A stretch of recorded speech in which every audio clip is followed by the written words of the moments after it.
25 बड़ी खबरों के बाद चलिए आगे बढ़ते हैं। क्या सत्ता की सियासी जंग में सरेआम सांप और मारने जैसे शब्दों का इस्तेमाल किया जा सकता है? कांग्रेस अध्यक्ष मल्लिकार्जुन खड़गे ने बीजेपी आरएसएस को जहरीला सांप बताया तो जवाब में बीजेपी ने कांग्रेस को ही असली जहरीला सांप करार दिया। चुनाव से ठीक पहले सांप और नमाज का जिक्र करना क्या सिर्फ इत्तेफाक है या फिर कांग्रेस को यह समझ में आ गया है कि विकास और विजन के दम पर मोदी शाह की जोड़ी को रोकना नामुमकिन है और ओवैसी की काट निकालना भी मुश्किल है, ओवैसी के बढ़ते प्रभाव से अपने को बचाना भी मुश्किल है? तो क्या इसीलिए जहरीले सांप वाली लाइन पकड़ ली गई? आप पहले रिपोर्ट देखिए फिर डिबेट करें।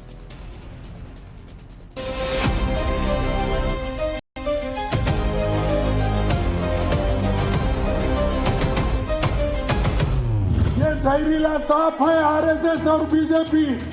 इसको अगर आप नहीं मारेंगे आप कभी बचेंगे नहीं। देश के अल्पसंख्यक समाज को उकसा रहे हैं आप। मुस्लिम वोट के मोहब्बत में बोले। तुष्टीकरण कांग्रेस का एक आखिरी हथियार सा रहा है। तो क्या कांग्रेस अस्तित्व की लड़ाई लड़ रही और अस्तित्व की इसी लड़ाई में वो मुस्लिम वोट बैंक को हथियार के रूप में इस्तेमाल कर रहे? ये सवाल कांग्रेस अध्यक्ष मल्लिकार्जुन खड़गे के उस बयान के बाद उठ रहे जिसमें उन्होंने चुनावी मंच से आरएसएस और बीजेपी को जहरीला सांप बता दिया और उसे मारने की बात तक कह डाली। अगर कोई इस जहरीला सांप आपके सामने से गुजर रहा है और आप नमाज भी पढ़ रहे हैं, नमाज तोड़ के उस जहरीली सांप को मारना ये कुरान में कहा है। और मैं यही कहूंगा आपका नमाज तोड़ने तो परवाह नहीं, ये जहरीला सांप है आरएसएस और बीजेपी। इसको अगर आप नहीं मारेंगे आप कभी बचेंगे नहीं। बीजेपी आरएसएस को जहरीला सांप बताकर खड़गे ने नमाज छोड़कर भी उसे मारने की बात कही तो बीजेपी के फायर ब्रांड नेताओं ने चौतरफा हमला बोल दिया। खड़गे के बयान को अल्पसंख्यक समाज को उकसाने और सांप्रदायिक तनाव पैदा करने वाला बताया। गिरिराज सिंह ने तो यहाँ तक कह दिया कि खड़गे ने यह बयान मुस्लिम वोट बैंक की मोहब्बत में दिया है। देश में सांप्रदायिक तनाव पैदा कर रहे हैं, देश के अल्पसंख्यक समाज को उकसा रहे हैं आप, उनके धार्मिक भावनाओं के साथ खिलवाड़ कर रहे हैं आप। और मुस्लिम वोट के मोहब्बत में बोले हैं जहरीला सांप तो देश के लिए कांग्रेस ही है जिसकी भाषा दुश्मन देश की तरह होता है। इसलिए देश की जनता ने इस जहरीले सांप के थूथने को चूर चूर करके अब सीमित कर दिया। जहरीला सांप को अगर कहीं मारना है तो निश्चित रूप से कांग्रेस के लोग जहरीले सांप हैं और उनको पक्का देखना बहुत जल्दी। ये मुस्लिम समाज उसको आप ये मत समझिए कि वो इस आपके इस फरेब को नहीं समझ रहा है, वो बहुत जल्दी कांग्रेस को इसका मजा चखाएगा। खड़गे के विवादित बयान पर मचे घमासान के बीच केंद्रीय गृह मंत्री अमित शाह ने राहुल के नेतृत्व वाली कांग्रेस को लोकतंत्र के लिए खतरा बता दिया तो वहीं जेपी नड्डा ने खड़गे के खिलाफ कानूनी कार्रवाई के संकेत दिए। हमारी लोकतांत्रिक व्यवस्था के लिए राहुल के नेतृत्व वाली कांग्रेस खतरा हो गई है। उनको जो सिरे से जनता ने नकार दिया है उसका ये प्रत्यक्ष प्रमाण है। भारतीय जनता पार्टी इस पर लीगल कोर्स का एक्शन जो होगा वो भारतीय जनता पार्टी जरूर लेगी। अब सवाल ये भी उठा है कि आखिर खड़गे ने ऐसा बयान असम के चुनाव से ठीक पहले क्यों दिया? राहुल के नेतृत्व पर पहले से ही हंगामा है। पवन खेड़ा द्वारा असम के सीएम हेमंता बिस्वा शर्मा की पत्नी के पास 3 विदेशी पासपोर्ट होने वाले आरोपों पर बवाल में सीएम हेमंता ने भी बड़ी बात कह दी। हेमंता बिस्वा शर्मा ने साफ कर दिया कि इसकी आंच राहुल गांधी तक जाएगी। पाताल में भी लुकेगा तो हम उठा के लेके आएगा। तुम बताओ ये कागज तुम किसको दिए थे? मेरा डाउट है ये कागज राहुल गांधी दिए थे उनको। सो ये मुकदमा राहुल गांधी तक जाएगा। तो पहला सवाल ये कि क्या हेमंता की तरफ से राहुल को बार बार टारगेट किए जाने के कारण खड़गे ने जहरीला सांप वाला बयान दिया या फिर उन्हें और उनकी पार्टी कांग्रेस को ओवैसी का डर सता रहा, वो डर जिसे लेकर खड़गे का एक वीडियो भी वायरल हुआ था। इसको आने मत दो, वो एक बार आएगा वो तो खत्म हो जाएगा, नेशनल पार्टी नहीं है, लेकिन हमको खत्म करके जाएगा। कौन? हैदराबाद के 3 मालूम है, एक शेरवानी, एक बिरयानी, एक परेशानी। फिलहाल जहरीले सांप वाले खड़गे के बयान पर जुबानी दंगल तेज है। बीजेपी इसे राष्ट्रभक्तों का अपमान बता रही, कह रही कि तुष्टीकरण ही कांग्रेस की बर्बादी का कारण बनेगा, जबकि कांग्रेस खड़गे के बयान को नफरत की सियासत के खिलाफ एक वैचारिक हमला करार दे रहे। वहीं बीजेपी की सहयोगी जेडीयू ने कांग्रेस को ही राजनीति का जहरीला सांप करार दिया। खड़गे जी ने जो बात कही है, कहीं न कहीं उन्होंने ये कहा है कि जो लोग सियासत में नफरत की राजनीति कर रहे हैं उनको समाप्त करने का समय आ गया है। तो सवाल है कि क्या सांप और मारने जैसे शब्दों का इस्तेमाल मोहब्बत की बात करने वाली पार्टी को शोभा देता है? क्या जहरीला सांप वाला बयान सिर्फ सियासी हमला है या फिर समाज को बांटने वाली खतरनाक लाइन? और सबसे बड़ा सवाल, क्या 2026 के चुनावी दंगल में मुस्लिम वोट बैंक की ये जंग कांग्रेस के अस्तित्व को बचा पाएगी या यही तुष्टीकरण उसकी बर्बादी की नई इबारत लिखेगा? Bureau report, times now of Bharat. तो चलिए अपनी रिपोर्ट देखिए। मैं आपका परिचय आज के मेहमानों से करवाता हूं। शाहजहां इल्मी भारतीय जनता पार्टी के नेता और प्रवक्ता, नवीन कुमार जिंदल है political analyst, Ashwini Mishra ji Congress party के नेता, फराज किदवई साहब है समाजवादी पार्टी के नेता और प्रवक्ता, हाफिज गुलाम सरवर जी है इस्लामिक स्कॉलर के तौर पर। आप सबका बहुत बहुत स्वागत है। अश्विनी मिश्रा जी, तो क्यों जहरीला सांप कहा? ओवैसी का डर बहुत ज्यादा सता गया या फिर अस्तित्व की लड़ाई में आखिरी दांव आपका? पांडे जी, ना किसी का डर है और ना अस्तित्व की लड़ाई है।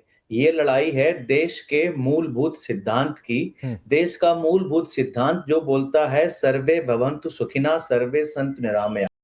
भारतीय जनता पार्टी और आरएसएस की शाखाओं में जो जहर की खेती होती है, जो समाज को डिवाइड करने का काम किया जाता है, और ये आजादी से पहले से किया जा रहा है। जैसे हम बोलते हैं ना आस्तीन के सांप, ऐसे ही भारतीय जनता पार्टी कहीं ना कहीं इस देश के लिए, इस समाज के लिए वो आस्तीन के सांप जैसे हैं जो इस देश का विभाजन लगातार हिंदू मुस्लिम लाइंस पे कर रहे हैं। यही हेमंत बिश्व शर्मा खुल्ला बोलते हैं कि किसी मुल्ला मुसलमान को असम में रहने नहीं दिया जाएगा। यही अमित शाह बार बार बोलते हैं, 2016 से बोल रहे हैं घुसपैठिए। पांडे जी, आपके व्यूअर से आपके द्वारा मैं सवाल पूछना चाहता हूँ, वो खुद इंक्वायरी भी कर लें। अगर आपको घुसपैठियों का इतना ही परेशानी है तो आप नहीं अश्विनी भाई सुनिए, अभी अलबत्ता ये डिबेट घुसपैठियों पर नहीं है, ठीक है? और असम के सीएम ने किस संदर्भ में कहा, ये उस पर भी डिबेट नहीं है।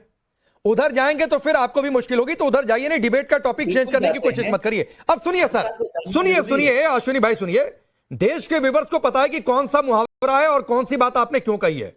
आपने कहा ना आस्तीन के सांप, तो आस्तीन के सांप मुहावरा है।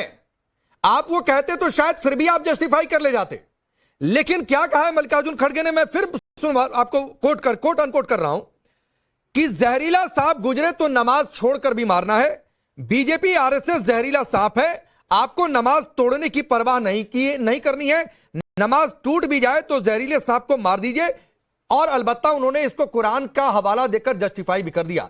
अब ये मुझे बता दीजिए कि किस कहावत की किताब में इस तरीके की कहावतें हैं? इसमें गलत क्या बोला? नहीं पहले बताइए कहावत कौन सी है सर? गलत सही पर तो आऊंगा। आपने आस्तीन के सांप से कहावत से जोड़ा, ये कौन सी कहावत की किताब में, कौन सी दुनिया में आपने ये कहावत सुनी? अपनी सुरक्षा प्राथमिकता होती है। अगर सांप आपके पास निकलेगा, जहरीला सांप आपको काट लेगा, आप मर जाएंगे। अगर कोई जहरीली राजनीति करने वाली पॉलिटिकल पार्टी है तो देश के नागरिक होने के साथ हमारा दायित्व बनता है, क्योंकि हमने देखा है कि हमारे देश का विभाजन इसी जहरीली राजनीति के कारण 1947 में हुआ था, जब सावरकर और जिन्ना जैसे लोगों ने मिलकर के देश के विभाजन किया था। एक एडवाइस आपको देता हूं, मैं आगे बढ़ता हूं, एक एडवाइस आपको देता हूं, फिर ये ना मोहब्बत की दुकान वाला टैग आप लोग उठाकर फेंक दीजिए, या हो सकता है आप लोगों ने फेंक ही दिया होगा, तो वो टैग लेकर मत चला करिए कि हम मोहब्बत की दुकान वाले हैं, सिर्फ मोहब्बत का सामान मिलता है, तो वो टैगिंग हटा दीजिए। फिर क्यों हटा दें? नहीं क्यों हटा नहीं दें? कौन सी मोहब्बत की दुकान में ये जहरीला सांप है, वो रावण है, इसके 10 सिर हैं, इसके 100 सिर हैं, कौन सी मोहब्बत की दुकान में ऐसा सामान है? मोहब्बत की दुकान वो है जिसमें हम सर्वे भवन्तु सुखिनः की बात करते हैं। तो भाई उसमें कोई किसी को सांप नहीं बोलता है उस मोहब्बत की दुकान में। अश्विनी मिश्रा, आप मुझे ये बताइए, हमने किसी धर्म विशेष की बात की? नहीं। अरे मोदी जी बोलते हैं कि वो आपका मंगलसूत्र छीन लेंगे, वो आपकी सारी संपत्ति उनको दे देंगे जो घुसपैठिए हैं। अब सुनिए आपने कैसे धर्म विशेष की बात की है अश्विनी भाई, सुनिए आपने कैसे धर्म विशेष की बात की है। आपने धर्म विशेष के लोगों को संबोधित किया है कि नमाज छोड़कर सांप को मार दो, और किसी को नहीं संबोधित किया। फिर तो कहते सभी धर्म के लोगों की बात कर लेते। आपने सुनिए अश्विनी भाई सुनिए, आपने सिर्फ एक धर्म के लोगों को संबोधित किया कि नमाज छोड़कर मार दो। और यह डर वाली बात क्यों है? डर वाली बात क्यों है? अभी बीते पार्लियामेंट सेशन में एक तस्वीर वायरल हुई थी इमरान मसूद के साथ इन्हीं मल्लिकार्जुन खड़गे की, जरा वो डाल दीजिएगा स्क्रीन पर, जब उन्होंने कहा था कि ये वैसी सबसे बड़े खतरा है, ये रीजनल पार्टी है, ये अपने भी जाएगा हमको भी लेकर जाएगा, ये तस्वीर है। तो ये डर है सर आपका, और डर ये है इसीलिए अस्तित्व की बात हुई थी कि एक ही वोट बैंक बचा है उसको बचाओ। पांडे जी, ओवैसी भारतीय जनता पार्टी की सी टीम है, ओवैसी भी वही राजनीति करते हैं। अरे भाई प्लीज अश्विनी भाई प्लीज, तो बिहार में वोट लेने से पहले सोचना चाहिए था, राज्यसभा में, महाराष्ट्र में राज्यसभा चुनाव में वोट लेने से पहले सोचना चाहिए था ये बात। हमें एज ए पॉलिटिकल पार्टी नहीं, देश को इन लोग दोनों राज्यसभा चुनाव में वोट ले लेंगे, तब बी टीम सी टीम नहीं है। अच्छा ठीक है, ठीक है। एक मिनट हाफिज गुलाम सरवर 30 सेकंड आपको देता हूं। शाजिया आता हूं, क्या कुरान में या कहीं भी जो धर्म का हवाला दे रहे हैं कि उठो नमाज छोड़ दो सांप को मार दो, अच्छा उसकी तुलना ये इस्तेमाल करो अपने पॉलिटिकल प्रोपेगेंडा के लिए? देखिए पांडे जी, सबसे पहली बात के चुनाव में हम लोग आरोप लगाते हैं आमतौर पर कि भारतीय जनता पार्टी सांप्रदायिकता की बात करती है, धर्म विशेष की बात करती है, लेकिन दुर्भाग्य से कांग्रेस पार्टी भी, एमआईएम भी और तमाम पार्टियों ने धर्म की राजनीति को बढ़ावा देना शुरू कर दिया। ये दुर्भाग्यपूर्ण घटना है कि कांग्रेस जैसी बड़ी पार्टी के राष्ट्रीय अध्यक्ष इस तरह का भाषण दे रहे हैं, जो स्पेशली मुसलमानों को संबोधित करके कह रहे हैं चाहे तुम्हें नमाज छोड़ देना पड़े। वो एक शिया के बड़े आलिम थे कल्बे सादिक साहब, जो दुनिया से चले गए, उनके एक तकरीर का फोटो कॉपी है, वो तकरीर की मैंने कॉपी वो पेश कर रहे थे। उन्होंने किसी तकरीर में ये कहा कि अगर कोई हिंदू भाई भी खड़ा हो और आपको डर लगे कि ये सांप गुजर रहा और उसको काट लेगा, तो तुम नमाज छोड़ दो, पहले सांप को मारो ताकि हमारा हिंदू भाई बच जाए। इन्होंने अगर ये उदाहरण देना था तो आम तौर पर देते, हिंदू मुस्लिम करके नहीं देते। इन्होंने मुसलमानों को स्पेशली कहा, नमाज का जिक्र किया, मैंने वीडियो को सुन रखा। नहीं एक मिनट सरवर साहब, ये तो कोट अलबत्ता मुझे नहीं याद था, एक बार जरा वो कोट और बताइए जिसको मिसकोट किया है मल्लिकार्जुन खड़गे ने, एक बार और बताइए, देश एक बार फिर सुने। मौलाना कल्बे सादिक साहब एक बहुत बड़े शिया आलिम गुजरे हैं, उन्होंने रामलीला मैदान में एक तकरीर में कही थी और उन्होंने नाम लेकर कहा था कि परवीन तोगारिया के पास भी अगर कोई सांप जा रहा होगा और मैं नमाज भी पढ़ रहा हूंगा तो मुझे मेरा इस्लाम कहता नमाज छोड़ दो, अपने परवीन तोगारिया भाई को पहले बचाओ।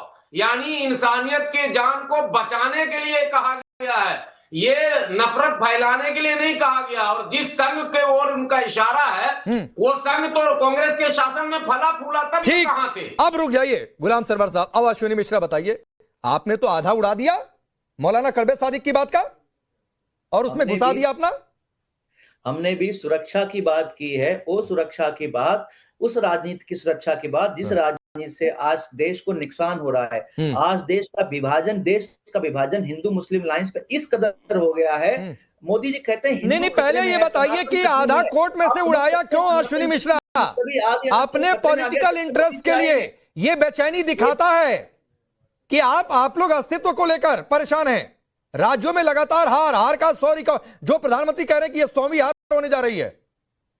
पांडे जी एक सवाल और पूछिए, संघ आज खतरनाक हो गया जब इनका शासन काल था, प्रधान से लेकर प्रधानमंत्री तक कांग्रेस के थे, तब क्यों नहीं इन्होंने संघ को जवाब दीजिए? 30 सेकंड जवाब दीजिए, फिर शाही और फराजी के पास जा रहा हूं। ठीक है बोलिए। संघ पे हमने संघ को कई बार बैन किया, कई बार, संघ पे कितनी बार सारे केस चल रहे हैं। कई बार संघ में अभी केरला में एक इशू पकड़ा गया।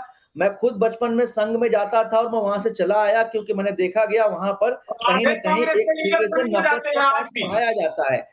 संघ में हमेशा से जहर की खेती होती रही है और यही कारण है कि मोदी जाकर के इजराइल में अमेरिका के सामने, इजराइल के सामने एक तरीके से जो एप्स्टीन फाइल लिखा, एप्स्टीन फाइल पर पहुंच गए, इजराइल अमेरिका पहुंच गए, थोड़ी देर में ईरान और पैलेस्टीन भी आप पहुंच जाएंगे, वहां पहुंच जाएंगे। अश्विनी मिश्रा, शाजिया आप आ जाइए। ठीक है एक मिनट रुक जाइए। शाजिया, इन्होंने कहा जहरीला सांप, तो आपकी ओर से भी कह दिया गया कि असली जहरीले सांप तो यही है। सबसे पहले तो मैं कहूंगी खुदा के वास्ते आप लोग इस्लाम का इस सियासत के लिए इस्तेमाल ना करें और कहीं पे भी चाहे कुरान शरीफ हो या नमाज पढ़ने का जो तरीका है कहीं पे भी ना तो भाजपा ना कांग्रेस किसी का जिक्र है। तो क्या है इस्लाम किस लिए है वो समझिए।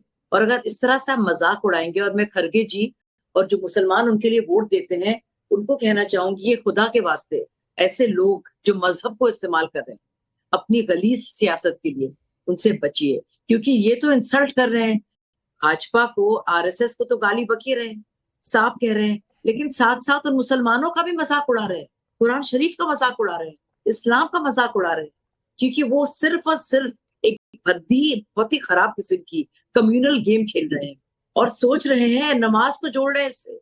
क्या मतलब है आपका? मतलब इससे ज्यादा शर्म की बात नहीं हो सकती। चलिए आपको नफरत है हिंदुओं से, समझ सकते हैं, लेकिन आप मुसलमानों की जो मुकद्दस किताब है आप उसका मजाक उड़ाएंगे और आप कहेंगे आप नमाज को छोड़ दो और फिर करो। मतलब आप पॉलिटिक्स करने के लिए कह रहे हैं, धर्म गुरुओं का इस्तेमाल कर रहे हैं, धर्म का इस्तेमाल कर रहे हैं, धार्मिक किताब का इस्तेमाल कर रहे हैं। आपने मुसलमानों को क्या समझ रखा है? मतलब क्या वो इतने बेवकूफ हैं या आपके दास हैं कि आप उनको ऐसे जलील कर रहे हैं और कुरान शरीफ को आप जलील कर रहे हैं खुलेआम। चलिए आपको चाहिए मुसलमानों के वोट, लेकिन आपको लगता है कि कोई भी मुसलमान आपको छोड़ेगा? अश्विनी जी मैं आपसे पूछूंगी ये बात को, सोचिए आपको शर्म नहीं आती है कि आप कह रहे हैं कि नमाज के वक्त कोई मुसलमान अगर उसको आरएसएस या भाजपा वाला दिखे तो उसको साफ समझ के मारो? मतलब किस तरह की बात है ये आप कर रहे हैं? आप लोग क्या आप जानते हैं कि आप भारत में हैं और भारत के आप मुसलमान हैं? इस्लाम कितना बड़ा एक मजहब है और भाजपा जो है इंडिया में है। मतलब आप कहाँ रह रहे हैं आप? और आप पूरे मजहब को नमाज को जोड़ रहे हैं इससे अपनी पॉलिटिक्स से, क्योंकि आपसे बन नहीं रहा है। और आप इतनी अश्विनी भाई आप रिप्लाई करिएगा, दो मेहमान और बाकी है, एक एक कमेंट ले लूं फिर आऊंगा सीधे आपके पास। अब फराज साहब बताइए, दो बातें हैं, क्या इसमें धर्म का इस्तेमाल मल्लिकार्जुन खड़गे जी ने किया या नहीं? दूसरी बात जो गुलाम सरवर जी ने कही, अपनी सियासत के लिए मौलाना कल्बे सादिक को आधा कोट किया, वो तो हिंदू को बचाने की बात कर रहे थे, यहां अलग तरीके की तुलना, बताइए।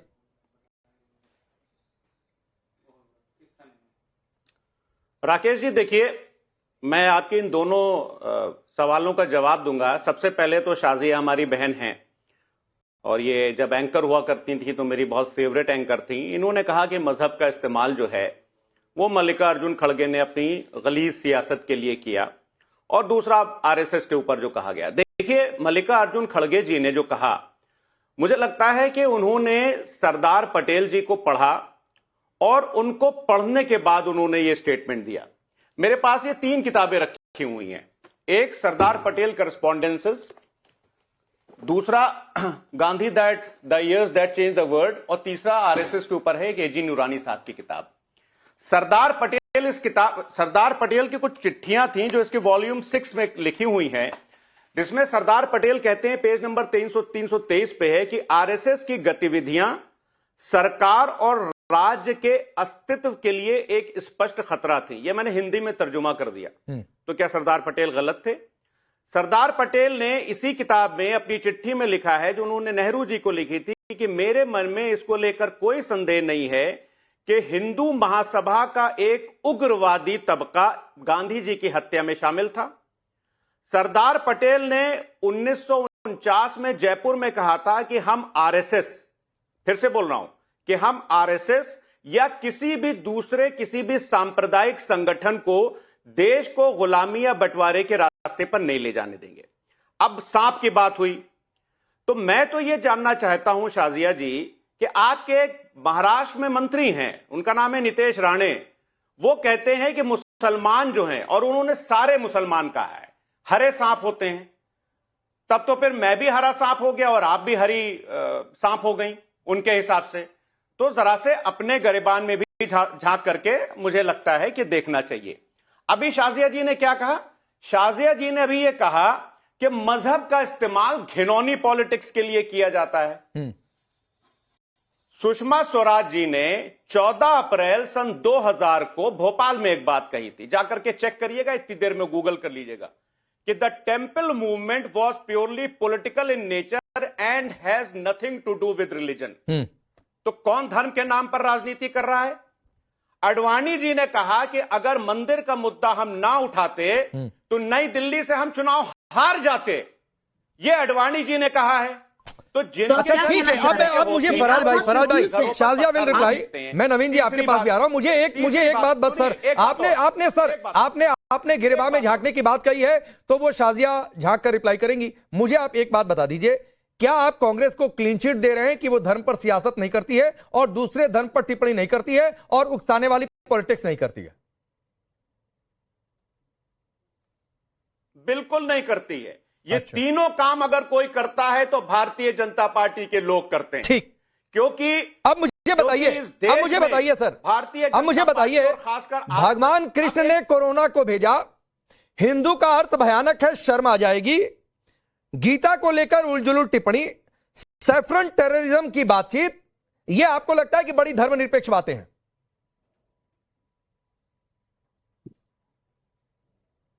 भाई मैं तो बोल रहा हूं ना कि अभी यहां पर सांप का जिक्र हुआ। नहीं सर, छोड़िए सांप को, वो सांप वाली बात का वो जवाब देंगे शाजिया, उस पर नवीन जी भी बहुत बोलेंगे, मैं उधर नहीं जाऊंगा। सर आपने कांग्रेस पार्टी को क्लीन चिट दिया है कि वो धर्म की सियासत नहीं करती है। मैंने कुछ बयान कोट किए हैं, आप ये बताइए, अभी कुछ दिनों पहले रेवंत रेड्डी ने कहा था कांग्रेस मतलब मुसलमान, मुसलमान मतलब कांग्रेस, तो यह धर्मनिरपेक्षता है आपके हिसाब से? यही परिभाषा है धर्मनिरपेक्षता की?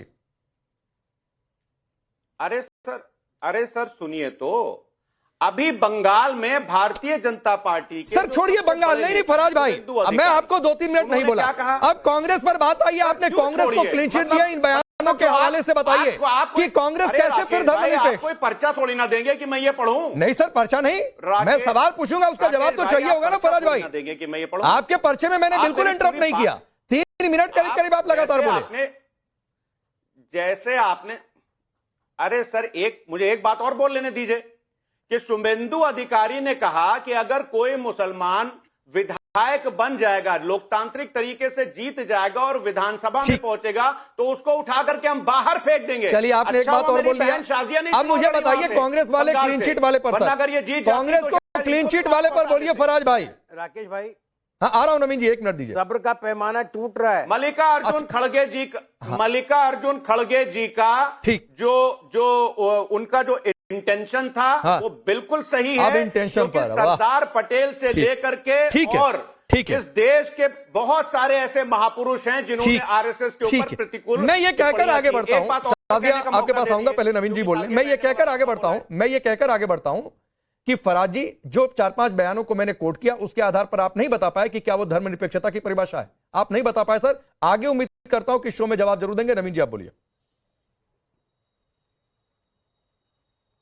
धन्यवाद राकेश भाई, मुझे ना 2-3 बातें बड़ी महत्वपूर्ण सी कहनी है, क्योंकि आज लोग सरदार पटेल जी को याद कर रहे हैं, महात्मा गांधी का भी नाम ले रहे हैं, तो सबका नाम ले रहे हैं। आरएसएस को सांप बताया जा रहा है, जबकि आस्तीन के सांप तो कांग्रेस है, सब जानते हैं। फिर भी मैं एक बात कहना चाहता हूं, क्योंकि 60 साल तक सत्ता में रही है कांग्रेस, लगभग 60 साल तक, और देश की सत्ता में रहने के बाद आज भी जो है वो जो है देश के अंदर केवल इम्पीचमेंट की राजनीति करती है, इसके अलावा उसने कुछ किया नहीं है। अगर आरएसएस जो है इतनी विध्वंसकारी जहरीली सांप की तरह है, तो पंडित नेहरू जब प्राइम मिनिस्टर थे तो 26 जनवरी की परेड में आरएसएस को क्यों शामिल किया गया?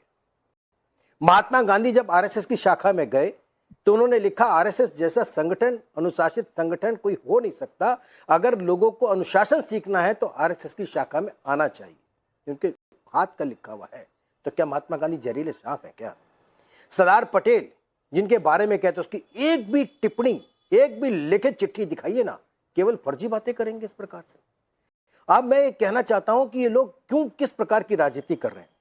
अब मुझे बताइए कि सुरक्षा की बात कर रहे हैं, भारत की सुरक्षा की कांग्रेस के लोग, कांग्रेस के वो लोग हैं जिन्होंने भारत के 267 जो पाकिस्तान के अंदर जो जासूस थे, जो भारत के स्पाई थे, वहां काम कर रहे थे, उनकी सूची सौंपी पाकिस्तान को ऑफिशियल, और सबकी हत्या करवा दी। ये भारत की सुरक्षा की बात कर रहे हैं, और भी इस चैनल पर बैठ करके। ये किस प्रकार के लोग हैं? मैं इनसे जानना चाहता हूं कि अभी ये बात कर रहे थे फराज साहब कि समाजवादी पार्टी इसकी बात नहीं करती। मुझे बताइए, मल्याना के अंदर दंगे हुए, कमेटी बनी, हिंदू मुस्लिम लोग मारे गए, और जब मुआवजा देने का टाइम आया, मुआवजा दिया गया, कहा गया केवल मुसलमानों को मुआवजा बांट दिया जाए। हम समाजवादी पार्टी की सरकार थी, बच्चों को स्कूलों के अंदर, कॉलेजों में लैपटॉप बांटने की बात करी, लेकिन कहा गया केवल मुस्लिम बच्चों को बांटे जाएंगे। कि इस प्रकार की राजनीति है। कांग्रेस के अंदर प्रधानमंत्री कांग्रेस के कहते थे और गृह मंत्री कहते थे मंच पर खड़े होकर के, देश के संसाधनों में पहला हक मुसलमानों का है, और ये कहते हैं कि हम इम्पीचमेंट की राजनीति करते हैं, और ये सांप से भी ज्यादा जहरीले हैं।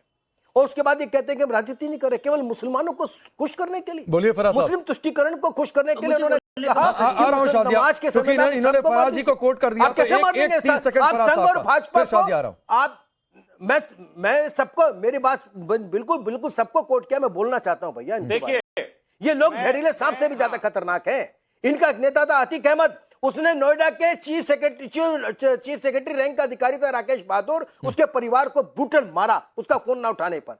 जब वो अपनी एफआईआर दर्ज तक नहीं करा पाया, उसने मुलायम सिंह यादव चीफ मिनिस्टर थे, उनको फोन के साथ मैं चीफ मिनिस्टर हूं, मैं चीफ यहाँ का चीफ एडमिनिस्ट्रेटिव ऑफिसर हूं और मैं एफआईआर दर्ज नहीं करा पा रहा हूं। मुलायम सिंह ने कहा नहीं छोड़ दीजिए। क्या ठीक है नवीन जी, आ रहा हूं नवीन जी, आ रहा हूं। नेताओं के आगे फराज साहब 30 सेकंड आपको बैठे रहे। ठीक है नवीन जी, आ रहा हूं नवीन जी, नवीन जी आ रहा हूं, होल्ड बोलिए फराज साहब।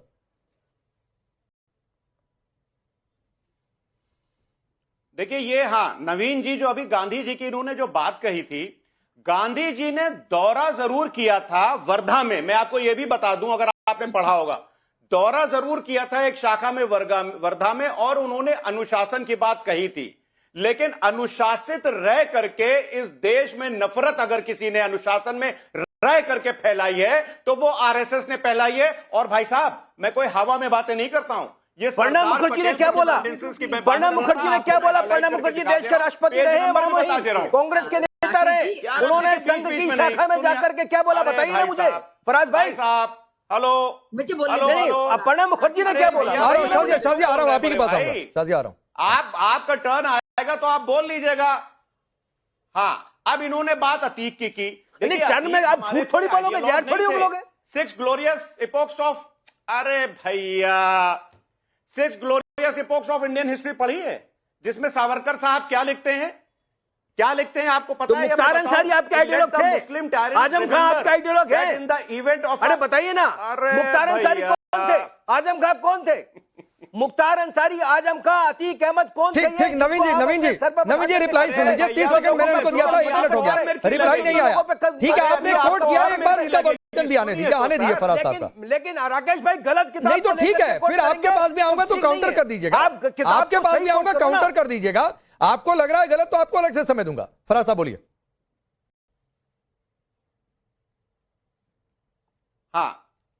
हाँ, तो देखिए क्या है, अब ये बोल रहे हैं गलत किताब। अरे भैया, ये सावरकर जी की किताब है, इसको अगर आप गलत किताब बोल रहे हैं तो मेरे पास उसका कोई इलाज नहीं है। और सावरकर साहब ये लिखते हैं कि the molestation and dishonour of Hindu woman would be avenged on Muslim woman. मैं पेज नंबर बता दे रहा हूं सर आपको, ये मैंने हाईलाइट किया हुआ है पूरा। कैसी बात कर रहे हैं आप?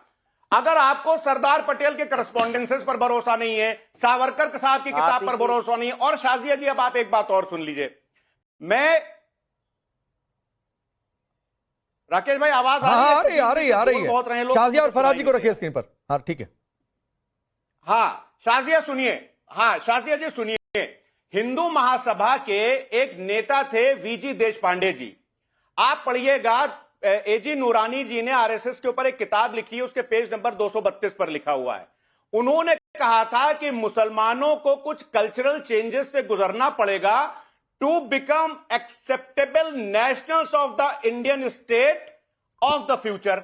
और उन्होंने कल्चरल चेंज क्या बताए थे? उन्होंने कहा था कि मुसलमानों को अपने अरबी नाम जैसे अब्दुल्ला, मोहम्मद, इब्राहिम को छोड़ करके उनको राम, कृष्ण, हरि जैसे हिंदू नाम अपनाने होंगे।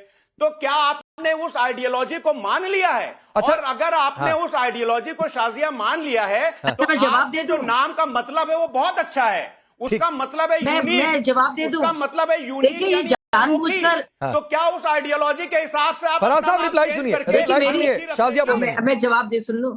देखिए जाहिर सी बात है जो मैंने बात कही थी, खासतौर से नमाज के कॉन्टेक्स्ट में, कुरान शरीफ के कॉन्टेक्स्ट में, इसमें मुझे बोलने दीजिए प्लीज। देखिए मैं चुपचाप बैठी रही, मुझे बोलने दीजिए। बोलिए शाजिया बोलिए।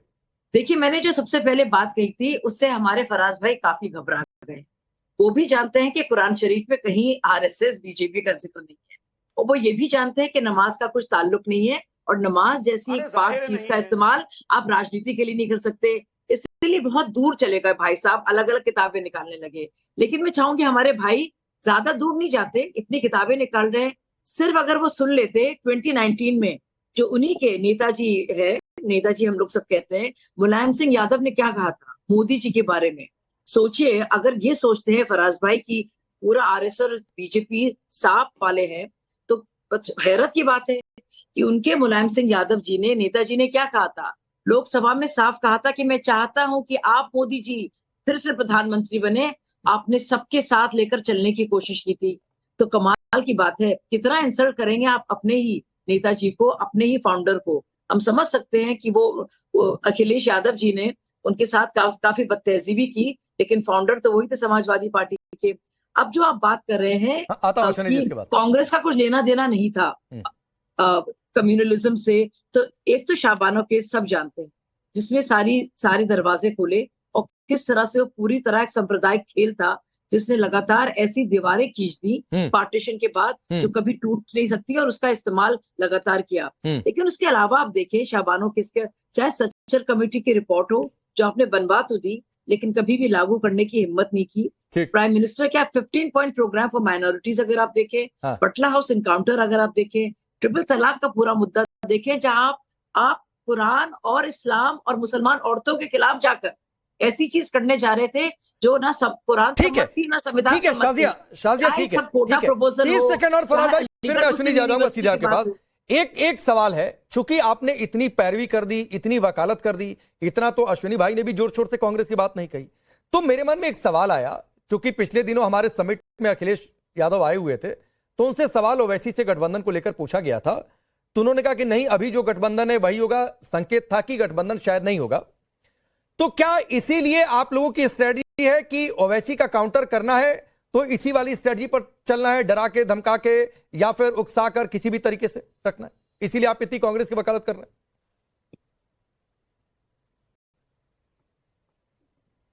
देखिए, बहुत अच्छा सवाल आपने पूछ लिया। अब इसमें मैं थोड़ा सा आपको हिस्ट्री में एक बार और ले जाऊंगा।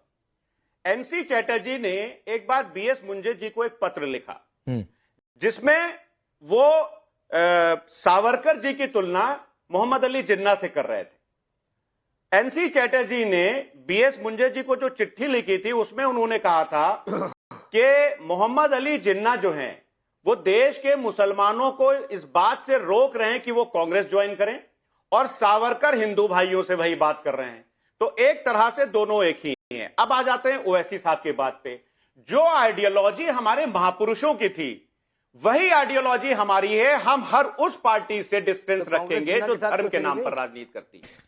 जिस पार्टी के नाम में लगा है ऑल इंडिया मजलिस इत्तेहादुल मुस्लिमीन, जो सिर्फ मुसलमानों की बात करती है, हम उससे उतनी ही दूरी बना करके रखेंगे जितनी हम भारतीय जनता पार्टी। फराज भाई, मुस्लिम तुष्टीकरण में कौन करता है आपसे ज्यादा? मुस्लिम तुष्टीकरण नहीं, हम किसी तरह का तुष्टीकरण नहीं करते हैं। ठीक है, चलिए एक बात जाहिर हो गई कि फराज भाई ने ये मान लिया कि ओवैसी की कार्ड के लिए ही वो कांग्रेस की पैरवी कर रहे हैं। ये तो एक बात समझ में आ गई। लेकिन एक चीज बताते हुए अश्विनी भाई आपके पास आ रहा हूं। फराज साहब, कांग्रेस के ही एक नेता है, चूंकि आपने जिन्ना की बात छेड़ी, अजीज कुरैशी, जिन्होंने कहा था 2021 में कि जिन्ना सबसे बड़े देशभक्त थे और अलीगढ़ मुस्लिम यूनिवर्सिटी में और बड़ी तस्वीर लगनी चाहिए। आप जिस पार्टी की वकालत कर रहे हैं उसी पार्टी के एक नेता ने जिन्ना को सबसे बड़ा देशभक्त बताया था। खैर चलिए आगे। अश्विनी भाई, आप बहुत देर से इशारा कर रहे थे, अब बोलिए। तो अडवाणी जी किसकी मजार पे गए थे? नहीं ठीक है सर, कौन किसकी मजार पर गया ये एक अलग विषय है, उस पर चर्चा कर लेंगे। लेकिन चूंकि आपने जिन्ना की बात कही, कांग्रेस की वकालत कर रहे थे, तो इसलिए मैंने कोट कर दिया आपको। अश्विनी भाई को बोलने दीजिए, बहुत देर से बैठे हुए। फिर उसके बाद सरवर साहब के पास रुक जाइए। पांडे जी, मैं आपके माध्यम से नवीन कुमार जी से, जो पॉलिटिकल एनालिस्ट उनके बैठे हैं, पूछना चाहता हूं कि अगर एक व्यक्ति 10 समाज सेवा के काम करता हो और 2 जगह चोरी करता हो, तो आप उसको समाज सेवी कहेंगे या चोर कहेंगे? इसका जवाब मुझे लगता है नवीन, सबको पता है, नवीन जी को शायद ना पता हो, ये उसको भले समाज सेवी बोले, हम तो उसको चोर बोलते हैं। अगर 10 जगह समाज सेवा का काम करे और 2 जगह चोरी करे तो उसको चोर ही कहा जाता है। रही बात, मुझे ये समझ में आता कि नवीन भाई आज ऐसा कौन सा चीज खा के आए हैं, सूंघ के आए हैं जो हेलुसिनेट हो रहे हैं। इनको नहीं ठीक है सर, वो कौन सा खाकर आए नहीं गुलाम सरवर, 15-20 सेकंड, थोड़ा सा समय कम है।